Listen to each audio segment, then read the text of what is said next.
I don't plan to have a big portfolio as you, but when should you put your properties under an LLC? I think from day one is fine. So when you're putting properties in an LLC, the things that you need to really know are what type of lender you're going to be working with and how you're going to be qualifying for the property.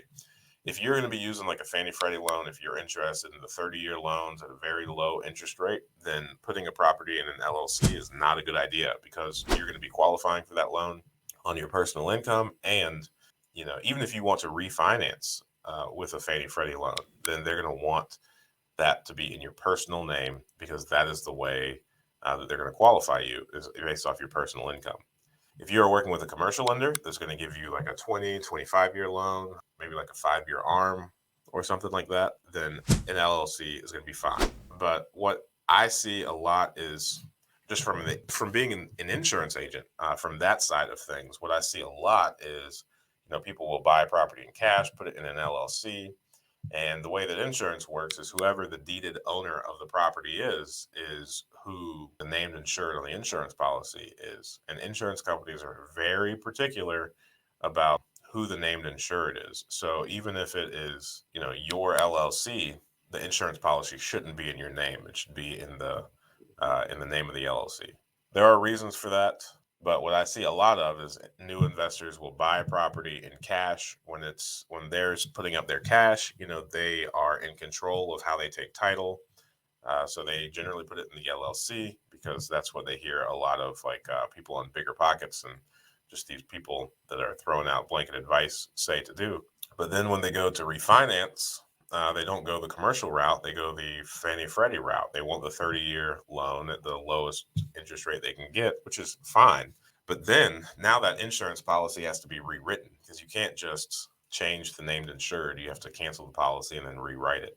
So that causes some confusion. And then also, you're going to have to do a quitclaim deed to take the property from the LLC that you just put it in into your personal name. So it's not a big deal. I mean, you're taking up your insurance agent's time, you're taking up an attorney's time, and you're probably paying like $300 or $400 to actually execute that quitclaim, unless you are really good friends with an attorney. From the insurance perspective, writing the same policy twice is not ideal. That's not a very effective thing to do. And a lot of times people aren't aware about that information about whether you buy it in an LLC or in a personal name.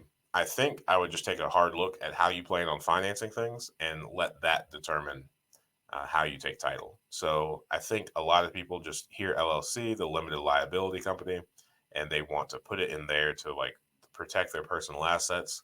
But truth be told, if you just have enough insurance and you just make sure that you have enough liability protection, then you're probably going to be fine, especially if you have just a handful of properties. But again, get with your CPA, your attorney, your mortgage or loan officer, and figure out which direction you'd like to go in. There's no real right or wrong, but depending on how big of a portfolio you want, if you want less than 10 properties, then you can get Fannie Freddie loans on all of those. And now that includes your primary residence and any secondary home you might want to have. So if you are going to have 10 homes or fewer, then there is zero concern about it being in your personal name because you can have up to 10 Fannie Freddie loans.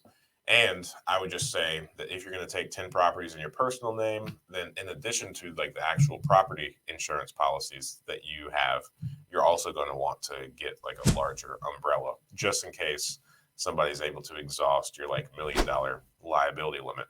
If you want more than 10 properties, then maybe your first couple take advantage of the Fannie Freddie low interest rate amortized over a long period, and then just plan on going over to the commercial side at some point. Will and I, we have very few Fannie Freddie loans.